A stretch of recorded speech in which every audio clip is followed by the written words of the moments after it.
자, 내담자의 요구가 길게 좀뭐 원한다고 해서 그것이 뭐 그렇게 되는 경우도 있지만 모든 경우가 그렇게 되기는 사실은 쉽지가 않죠. 그리고 이렇게 굉장히 한 번에 긴 시간을 상담을 하는 건 별로 그렇게 권장해 드리진 않아요. 그러다 보니까 기본적으로 굉장히 치료에 적합한 시간이다 라고 정해져 있는, 저희가 이제 오래 하시면서 익숙해진 시간들이 있어요. 그 시간들이 한 어느 정도냐 하면 주로 한 30분, 제일 이렇게 짧으면 한 30분에서 길게는 한 70분 정도까지를 제일 좀 적합한 시간이라고 생각을 많이 하시죠. 물론 더 짧게 더 길게도 할 수 있지만 이제 기본적으로 가장 적절한 시간이다라고 보시면 되겠고요. 그 안에서도 아동과의 시간은 한 40분 기준으로 앞으로 뒤로 조금씩 왔다 갔다, 또 성인 상담의 경우 60분을 기준으로 조금씩 왔다 갔다, 이렇게 생각하시는 게 사실 시간을 세팅하실 때 가장 이상적인 시간이다라고 말씀드리고 싶어요. 이 부분에 이제 이 이상적이라고 이야기하는 건 이 세 가지.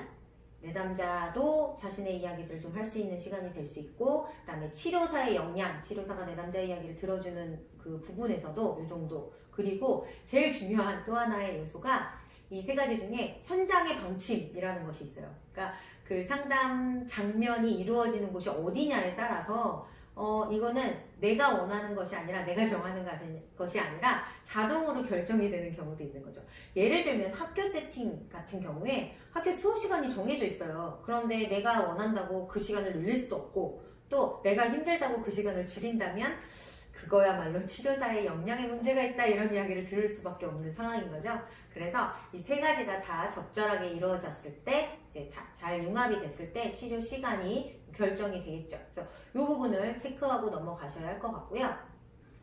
이 그 구조화의 미술치료의 시간에서 어떤 부분들이 또 들어가야 되냐면, 이제 재료 준비, 또 웜업이라고 하는 건 이제 준비 운동, 시동을 걸어야 하는 거죠. 시작해서 들어왔는데 바로 앉아 하고 뭔가 숙제하듯이 작업을 한다거나 말을 다다다다닥 이렇게 내가 치료사가 내 말을 막 한다거나, 아니면 앉은 내담자한테 바로 자 이제 시작해 보시죠. 이건 너무 급하죠. 제가 지금 말하는 것도 급한데 그렇게 급한 느낌이 들면 불안해요. 불안이 올라올 수밖에 없어요. 그래서 준비를 할 수 있는 시간, 뭐 좀 둘러보기도 할 테고요. 또 앉아서 좀 주변을 볼 수도 있고요. 잠깐 숨을 고를 수도 있고요. 물을 한 잔 마실 수도 있고, 이렇게. 혹은 그 시간이 조금 길어져서 뭔가 준비 작업을 하는 시간이 될 수도 있고요. 이렇게 준비 운동을 하는 시간과 실제적인 미술 치료, 아니면 미술 작업 과정, 그리고 이후에 이야기를 나누는 과정까지, 이 모든 과정을 포함하는 시간이다 라고 생각하시면 되겠고요.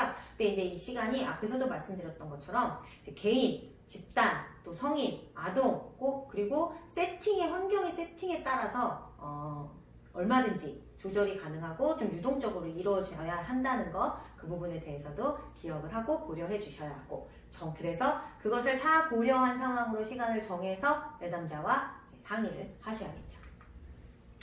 자, 공간. 미술치료는 미술 매체와 작업 공간의 확보가 매우 중요해요. 이게 미술치료 과정에 굉장히 큰 영향을 끼치기 때문인데, 이 공간, 뭐가 필요할까? 일단 조금 꼭 중요하다, 미술치료이기 때문에 꼭 필요하다라는 영역을 조금 몇 가지 얘기해 보려고 해요. 첫 번째, 물이 사용할 수 있느냐, 물 사용을 용이하게 할 수 있느냐. 꼭 그 상담을 하는 그 상담실, 딱 그 공간 안에 물을 좀 편하게 이용할 수 있는 세면대나 개수대 같은 게 있다면 정말 좋겠지만, 꼭 그 공간 안에 있어야 되는 건 아니에요. 예를 들면 잠깐 문 밖에 나가서 바로 이용할 수 있다거나 이런 정도라면 충분히 가능한데, 뭐 막 밑에 층 내려가야 되고, 뭐 복도 이쪽 끝에서 저쪽 끝 한 약 몇십 미터 걸어가서 공용 화장실에 가서 막 이런 정도면 조금 고려해 봐야 되지 않을까. 왜냐하면 아무래도 미술치료 장면에서는 꼭 물감 작업이 아니더라도 물을 사용해야 하는 상황들이 굉장히 많기 때문에 이 부분에 대해서는 꼭 고려가 좀 필요하지 않을까라는 생각이 들고요. 그 다음에 이제 어떻게 보면 제일 중요한 부분인데, 이제 작품을 제작하는 작업 공간, 그리고 작품을 다 완성했을 때 그것들을 전시하거나 보관할 수 있는 공간, 이런 공간들을 얼만큼 확보하고 있느냐, 이 부분에 대해서도 꼭 체크가 필요하겠죠. 그리고 이제 또 특히 요즘 같은 시기에 이런 코로나 이런 것들이 이런 문제가 되는 우리가 조심해야 되는 시기에는 환기에 대한 중요성도 있어요. 그래서 창문이 좀 있는 그런 치료실들을 선호하게 되죠. 그래서 창문이 없으면 이제 중간중간 그 출입문으로 환기를 할 수도 있지만 그 좀 환기가 될 수 있는 창문이 있다거나 환기구가 있다라는 건 좀 중요한 역할이 되기도 하는 것 같아요. 그래서 그런 환기를 할 수 있는 어떤 창이 있는지 이런 부분들 하고 이 부분은 제가 되게 유심히 보는 부분 중에 하나인데 너무 깨끗하거나 너무 고가의 물건들이 있는 환경 저는 별로 추천해드리고 싶지 않아요. 예전에 워크샵을 한번 갔는데 이렇게 성인분들 굉장히 이렇게 뭐랄까요? 고위직이라고 해야 하나요? 고위직 공무원분들, 간부급 공무원분들, 제가 이제 그쪽을 잘 몰라서 이제 그렇게만 알고 갔는데 그분들 워크샵이었어요. 굉장히 좋은 호텔의 홀을 빌려서 워크샵을 했는데 저는 미술치료사였고 미술치료사를 부르는 미술치료 회기였잖아요. 워크샵이었고 그리고 이미 계획안도 다 제출해 드렸고 그걸 다 검토를 하고 뭐 재료 이런 걸 다 설명해 드렸었는데 딱 가서 보니까 그 고급 호텔에 엄청나게 고급진 카펫이 깔려 있는 그 뭐랄까 약간 디너홀 같은 그런 곳이었던 거예요. 근데 제가 준비해 간 그 재료는 이 다음 시간에 이제 재료 설명을 하면서 또 좀 나올 아이인데 석고붕대라는 재료를 이제 준비를 했거든요. 이 친구가 물이 닿으면 이 석고가 되고 가루가 엄청 떨어지고 또 아크릴 물감을 사용해서 막 색칠을 하니까 정말 지저분해질 수밖에 없는 환경인 거죠. 그래서 정말 너무 당황을 해서 고민을 하고 상의하고 그래도 어떻게 이제 조절을 해서 진행을 했던 기억이 있는데 이제 그런 부분들을 좀 미리 체크하시는 것이 필요해요. 뭐 워크샵 같은 경우에는 좀 돌발적인 일이 있지만 이제 치료 상담 회기 같은 경우에는 미리 체크하신다면 그런 일들이 일어나진 않겠죠. 그래서 조금 말하자면 지저분해질 수 있는 자유가 있는 공간 이라는 말씀을 드리고 싶어요. 그런 공간이 어쩌면 미술치료 환경에서 되게 중요한 부분이 아닐까라는 생각이 드는데 그렇다고 너무 더러운 환경을 그대로 방치하시는 건 정말 아닌 거 너무 잘 아시죠? 그래서 그렇게 조금 어질러져도 가능한 공간, 너무 깨끗하거나 너무 고가의 물건이 있지 않는 것 이런 것들도 한번 체크해 주시면 좋겠네요. 자, 공간을 설명하면서 공간의 배치에 대한 부분도 사실 빼놓으면 안 되는 중요한 영역이라고 할 수 있겠는데요. 공간의 배치는 뭘까? 그 미술치료, 미술심리상담 회기 안에서 실질적으로 이루어지는 과정 안에서 당연히 뭐 책상이나 의자 이렇게 사용되어지는 가구들이 있을 거 아니에요. 그런 가구의 배치도 굉장히 중요하다. 왜 중요하냐? 그 부분에 대해서도 또 설명을 해드리려고 하는데 특히 아동, 성인도 마찬가지긴 하지만 이 책상과 테이블의 높낮이, 쿠션 이런 것들이 치료 회기를 얼마나 편안하게 할 수 있느냐에 되게 큰 영향을 주기도 해요. 이전에 제가 좀 설명해 드렸던 부분 중에 정신역동, 정신분석 그 이야기를 좀 했었죠. 프로이드라는 정신분석학 학자 이야기를 했었는데 그 프로이디안이라고 하는 이제 프로이드 정신분석 쪽 이제 분석 작업을 하시는 분들을 되게 중요하게 이야기하는 것 중에 하나가 카우치. 프로이드가 항상 주장하던 카우치. 그러니까 그 굉장히 푸근한, 폭신한, 소파인데 긴, 저희가 그 드라마 같은 걸 보면 이제 최면 효과 뭐 이런 최면 치료 같은 걸 할 때 많이 나오는 그런 편안한 의자 같은 그런 느낌의 카우치를 필요로 한다라고 정신분석에서는 그런 이제 세팅도 많이 하거든요. 왜냐하면 그쪽은 이제 뭐 상상을 하거나 꿈을 이렇게 떠오르게 하거나 그다음에 이제 뭐 자동적으로 나오는 기억들을 떠올리게 하는 이런 기법들 때문에도 더 그러는데 그런 것처럼 미술 치료에서도 작업을 해야 하는데 예를 들면 너무 책상과 의자가 차이가 나서 예를 들면 그림을 그려야 되는데 책상이 이렇게 팔이 올라간다면 어떻게 그림을 그리겠어요, 그렇죠? 그리고 이제 또 너무 낮아서 막 허리가 구부러져야 된다면 그것도 그리고 뭐 의자가 너무 좁아서 계속 앉아있는 게 불편하다면 이런 여러 가지 것들 이게 생각보다 굉장히 중요한 역할을 해줘요. 미술치료 이 회기 자체가 편안함을 주느냐 불편함을 주느냐에 요런 디테일한 부분들이 사실은 되게 큰 영향을 끼치기 때문에 요런 것들 꼭 놓치지 않고 체크해 보셔야 한다는 생각이 들고요. 그다음에 이제 뭐 위험한 물건, 칼이나 본드 같은 위험한 물건을 보관하는 것, 그다음에 이제 창문의 위치 이런 것들도 중요하게 보셔야 해요. 창문의 위치는 특히 이제 복도 쪽으로 나와 있는, 그러니까 뭐 어떤 그 사람들이 많이 움직이는, 그리고 창으로 이렇게 들여다볼 수 있는 위치에 창이 나 있는 상황인지, 아니면 아예 환기만 되거나 외부 그냥 뭐 자연이 보이는 이런 창인지, 자연이 보이는 창이라면 훨씬 더 좋은 효과를 줄 수 있겠지만 사람들이 왔다 갔다 하고 안에를 쳐다볼 수 있는 창이라면 오히려 막아두고 진행을 하시는 게 더 나을 수도 있겠죠. 그래서 그런 거. 그리고 이제 요 공간에 배치해서 좀 제가 중요하게 여기는 부분 중에 하나는 그 문, 그러니까 이동, 치료실 밖으로 나가고 들어오고 하는 그 문과 치료사의 자리예요. 그러니까 치료사는 문 쪽에 가까운 자리에 앉는 거예요. 그리고 내담자가 문과 먼 자리에 앉는 거죠. 어떻게 생각하면 치료사가 안쪽에 굉장히 편안하게 탁 그 책장을 뒤로 하고 이렇게 멋있는 책상 앞에 앉아 있어야 되는 거 아니야? 라는 생각이, 그게 사실은 그림으로는 더 멋있어 보이기도 하는데, 여기서 치료사의 어떤 안전의 문제가 있기 때문에 이거는 또 꼭 별거 아니라고 생각하지 마시고 항상 체크해 두셔야 하는 부분이에요. 왜 안전에 문제가 생기지? 우리가 상담 장면에서 어떤 사람을 만날지 사실은 몰라요. 그쵸? 그리고 아동과만 만날지 성인들을 만날지 이 부분에 대해서도 사실은 뭐 여러 다양한 분들을 만나게 되잖아요. 근데 가끔은 정신증적 증상이 있는 분들을 만나기도 하고, 혹은 그런 증상이 없는 줄 알았는데 일반적으로 생활을 하시는 분들 중에서도 요즘에는 분노 조절이 잘 안 되시거나 하는 분들이 많이 있으시잖아요. 정말 여러 가지 경우의 수가 있기 때문에 혹시 모를 상황을 대비해서 치료사가 문 쪽에 가까운 부분에 앉으시는 게, 이거는 치료사의 어떤 자기를 보호하는 또 그런 중요한 부분이니까 이 부분도 놓치지 않고 기억하시면 좋겠어요. 자, 이 미술치료 구조화의 문제에서 사실 또 굉장히 중요한 맥락을 차지하는 것이 이제 매체, 재료에 대한 이야기겠죠. 그래서 이 재료, 이걸 이제 구조화, 공간이나 배치하는 부분에 이제 연결을 해서 이야기를 하자면, 치료사와 내담자가 사용하기 쉽도록 배치하는 것, 그리고 치료하기 전에 재료 확인은 꼭 필수로 하셔야 된다는 것, 되게 중요한 얘기인데, 이 중요한 이야기를 왜 이렇게 빨리 짧게 가느냐? 이 부분은 다음 시간에 너무 중요하기 때문에 매체에 대한 이야기를 다시 한번 할 거예요. 그때 좀 더 자세히 제가 하고 넘어가기로 하겠습니다. 그래서 이제 오늘 구조화에 대한 이야기니까 계속 구조화에 대한 이야기를 좀 넘어가 보면, 자, 이제 시간과 공간과 전체적인 시작하기 전에 규칙 설정이라던가 시작하기 전에 어떤 부분에 대해서는 환경적인 요소에 대해서 이제 좀 구조화가 됐어요. 그렇다면 이제 뭐가 필요할까?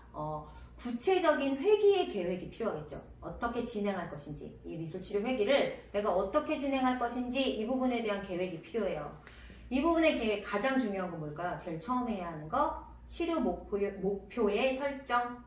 우리가 처음에 인포메이션의 중요성에 대해서 이야기할 때도 이 부분을 설정하기 위해서 꼭 필요하다라고 말씀을 드렸잖아요. 치료 목표, 그러니까 내담자의 주 호소와 어떤 전체 목표를 설정한다. 주 호소에 맞는 전체 목표를 설정한다는 건 굉장히 중요하고요. 그 전체 목표를 설정한 이후에 진행되는 상황에 대해 초기, 중기, 후기별로 또 목표를 설정하고 그것을 어떻게 성립해 나갈 것인가 하는 것들이 사실은 미술 치료에서 가장 중요한 역할이라고 하겠죠. 왜 왔는지, 그걸 어떻게 해결할 것인지, 그 부분이 아니면 굳이 미술치료 회기를 진행할 이유가 없으니까요. 그래서 목표를 설정하는 것, 그 치료 구체적인 회기의 가장 첫 번째 중요한 이유, 목표라고 생각할 수 있겠고요. 그 다음에 이제 대략적인 전체 회기의 기간을 설정하시는 것도 필요해요. 이거는 아까 시간을 말씀드릴 때 조금 어느 정도 이야기를 했는데, 한 회기의 시간도 중요하지만 전체적인 길이, 우리가 어느 정도 상담을 진행하고 연결할 것인가, 이 부분에 대해서도 처음에 명확하게는 고려가 안 되겠지만 어느 정도 대략적으로 고려하고 설정하고 넘어가시는 게 필요하죠. 근데 이 부분에서는 사실은 나의 어떤 의견이 아니라 정해져 있는 룰을 내담자에게 전달해야 되는 상황이 있을 수도 있어요. 특히 요즘 이제 같은 경우에는 아동 바우처, 성인 바우처라는 제도가 많이 이제 좋아지면서 이제 상담이나 치료 영역에도 이 바우처 보조로 치료나 상담을 받는 경우들이 많으시거든요. 이런 경우에는 기간이 정해져 있어요. 그거는 뭐 내가 어떻게 조절할 수 없는 기간이기 때문에 이 부분에 대해서 이럴 때는 명확하게 제시해 드리는 것이 이 기간 설정에 대한 구조화라고 보시면 되겠어요. 자, 그 다음에 또 뭐가 있을까? 이제 이 회기가 진행이 되면서 우리가 어떻게 할 건지 이 구체적인 회기의 계획 안에 이제 평가에 대한 고려도 해야겠죠. 이 평가에 대한 부분도 사실은 되게 중요하고 어려운 부분이라서 이 부분은 일단 자세하게는 제가 설명을 해드리긴 좀 부족하지만 어쨌든 이 평가에 대한 계획이 있어야 돼요. 평가에서 또 중요한 건 내가 어떤 평가 도구를 사용하여 이 회기를 평가할 것인지, 그리고 초기, 중기, 후기 어떤 상황으로 어떻게 구별하여 평가할 것인지, 그리고 또 중요한 건 사전, 그러니까 시작할 때의 평가와 마지막에 평가 도구가 서로 상호적으로 뭔가 이렇게 효과성을 입증할 수 있는 부분이 있는지, 그거는 뭔가 보고를 해야 할 필요성이 있을 때도 있고요. 그리고 나의 어떤 치료적인 과정을 정리하기 위해서 필요할 수도 있는 거죠. 그래서 그런 평가에 대한 그 고려, 평가 도구에 대한 고려도 필요하다. 이것도 꼭 기억하셨으면 좋겠고요.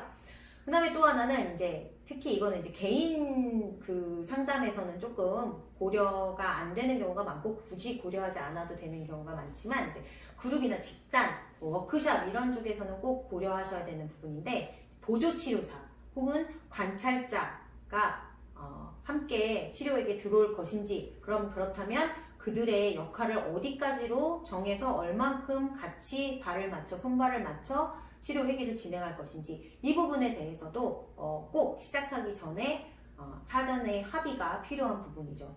어떤 경우에 막 그 주치료사가 막 설명을 하고 있는데 뒤에서 이미 보조치료사가 뭔가 작업을 하고 있다거나 관찰자가 관찰을 해야 하는데 마치 보조치료사처럼 어떤 그룹에 들어가서 뭔가 작업을 도와주고 있다거나 이런 부분들이 일어나는 경우들이 사실은 있어요. 이거는 아마 사전에 어떤 조율이 잘 안 됐을 때 이런 일들이 일어나지 않을까. 그렇게 되면 서로 그 부분에 대해서 치료회계에 온전히 집중하지 못하고 그 주치료사가 그런 면들을 자꾸 신경 쓰게 되고 생각하게 되고 그러다 보면 올바르게 좀 집중하지 못하는 부분들이 생기게 되겠죠. 서로 조력자의 역할로 도움을 주기 위해서 함께하는 과정인데 오히려 방해가 되는 상황이 있으면 안 되겠죠.